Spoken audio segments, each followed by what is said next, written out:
A vida de Santo Antônio de Santana Galvão.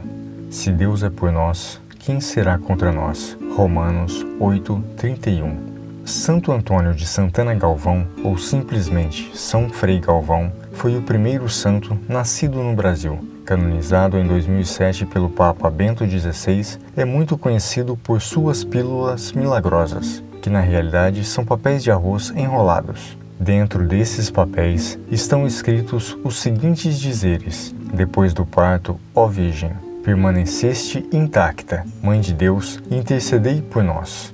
Nascido em 1739 em Guaratinguetá, no estado de São Paulo, sudeste do Brasil, foi batizado com o nome do pai, Antônio Galvão de França, que era comerciante e capitão-mor na vila de Guaratinguetá, e sua mãe, Isabel Leite de Barros, bisneta do conhecido bandeirante Fernão Dias, um casal muito religioso e rico, que tinham uma grande influência política e social. Tiveram 10 ou 11 filhos. Antônio era o quarto filho entre eles. Aos 13 anos de idade, em 1752, foi estudar no Colégio do Seminário Jesuíta de Belém, de Cachoeira, na Bahia. A distância enorme e a dificuldade no deslocamento já previa que iria rever sua família apenas 6 anos mais tarde. Em 1755, sua mãe morre, mas somente em 1758, Antônio retorna a Guaratinguetá. Na época, já havia se decidido a tornar-se um religioso, deixando para trás todo o poder e riqueza que provinha de sua família. Seu desejo era tornar-se um jesuíta, mas devido à perseguição do Marquês de Pombal a esses religiosos, seu pai o aconselhou a entrar para a Ordem dos Franciscanos, no convento de Santa Clara, na vila de Taubaté, mais ou menos 50 quilômetros de Guaratinguetá. Foi admitido, mas teve que fazer seu noviciado no convento de São Boaventura, em Macacu, no estado do Rio de Janeiro. Nessa época, em 1761, adota o nome de Frei Antônio de Santana Galvão, em homenagem a Santa Ana, padroeira de sua família. Já foi ordenado sacerdote em 1762, devido ao excelente conhecimento que herdou dos jesuítas no período de estudo na Bahia. Vai para o convento de São Francisco em São Paulo concluir seus estudos de filosofia e teologia.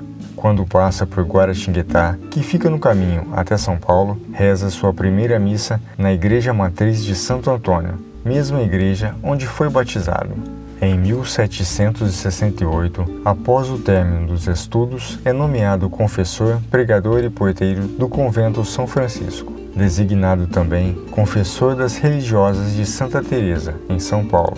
Conhece a irmã Helena Maria, que lhe confidencia ter visões onde Jesus lhe pede um novo recolhimento. O frei também ouve outras pessoas, mas acima de tudo o parecer de Deus, com quem conversa em suas orações, e confirma ser verdade o pedido da irmã. Em 1774, fundam o Recolhimento de Nossa Senhora da Luz, hoje o Mosteiro da Luz, em São Paulo. Declarado em 1998 um Patrimônio Cultural da Humanidade por decisão da Unesco. Após um ano, Madre Helena morre e Frei Galvão se torna o diretor e mentor espiritual das religiosas e noviças do recolhimento. Durante esse período, uma mudança no governo da capitania de São Paulo traz um homem que ordena o fechamento do recolhimento. Frei Galvão aceita a decisão com fé e as irmãs obedecem, mas não saem do convento. Devido à pressão popular e aos esforços do bispo, o convento foi logo reaberto. O número de vocações aumentam a cada dia e é necessário mais acomodações. Frei Galvão se torna então o arquiteto, mestre de obras e às vezes pedreiro da obra que começa a construir. Uma expansão para o convento e uma igreja que são inaugurados em 1802. Frei Galvão tinha uma importância imensurável na vida dos religiosos de sua ordem, tanto que certa vez, quando foi transferido para ser mestre dos noviços no convento de Macacu, no Rio de Janeiro, a Câmara de São Paulo, junto do bispo, mandam uma carta ao superior de Frei Galvão, dizendo: "Este homem, tão necessário às religiosas da luz, é preciosíssimo a toda esta cidade e vilas da capitania de São Paulo. Ninguém poderá suportar a ausência deste religioso por um único momento." E Frei Galvão retorna ao convento de São Paulo. Em certa ocasião, um rapaz sofre com fortes dores provocadas por cólicas renais. Pede ao Frei que o abençoe para ficar livre daquela dor. Frei Galvão escreve em latim, num pedacinho de papel, o versículo do ofício da Santa Virgem. Depois do parto, ó Virgem, permanecestes intacta. Mãe de Deus, intercedei por nós. E mandou o rapaz ingerir o papelzinho feito em forma de pílula. O rapaz o fez, confiando em Nossa Senhora, e expeliu os cálculos sem dificuldade. Outro caso muito semelhante se deu quando Frei Galvão foi procurado por um senhor pedindo ajuda para sua mulher, que se encontrava em um difícil trabalho de parto e com perigo de morrer. Frei Galvão se lembrou do caso do rapaz que havia se curado e deu ao marido da mulher as pílulas de papel com os mesmos dizeres. Depois de ter ingerido as pílulas, a mulher deu à luz sem problemas. Esta foi a origem das pílulas de Frei Galvão. Desde então, são muito procuradas pelos devotos de Frei Galvão. Hoje, as pílulas são confeccionadas pelas Irmãs Concepcionistas do Convento da Luz, em São Paulo, e também pelas mãos de religiosas e voluntários leigos ligados à Arquidiocese de Aparecida, onde está instalado o Santuário de Frei Galvão, na cidade de Guaratinguetá.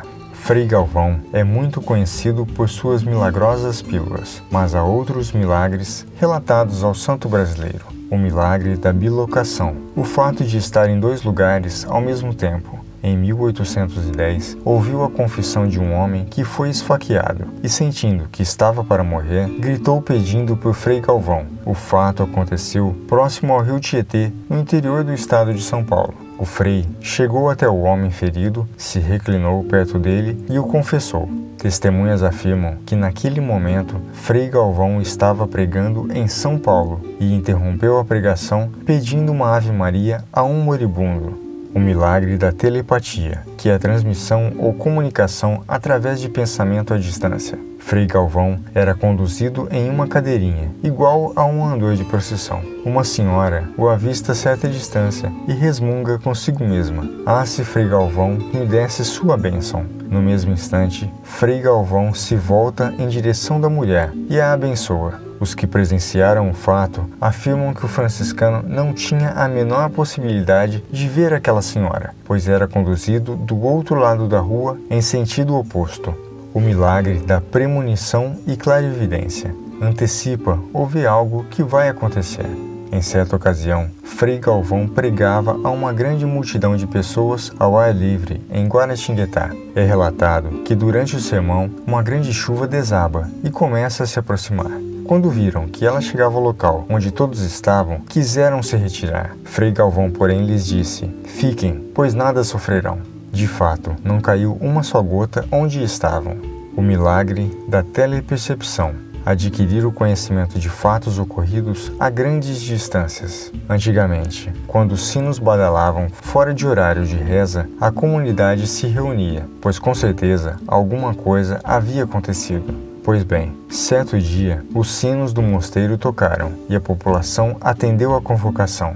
Frei Galvão, já bem idoso, anunciou: "Rebentou em Portugal uma revolução, talvez a de 1820, e relatou detalhes como se tivesse assistido a tudo pessoalmente. Semanas depois, as notícias chegam e confirmam as visões de Frei Galvão. Frei Galvão morreu em 23 de dezembro de 1822. Conta-se que a fama de sua santidade já havia se espalhado por todo o Brasil.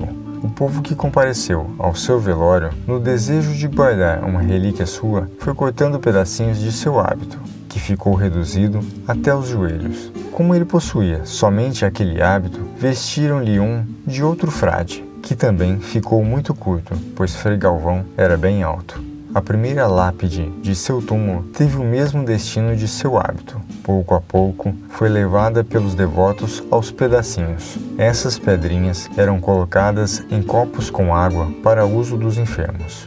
Santo Antônio de Santana Galvão foi beatificado pelo Papa João Paulo II em 25 de outubro de 1998 e canonizado no dia 11 de maio de 2007, durante a visita do Papa Bento XVI ao Brasil.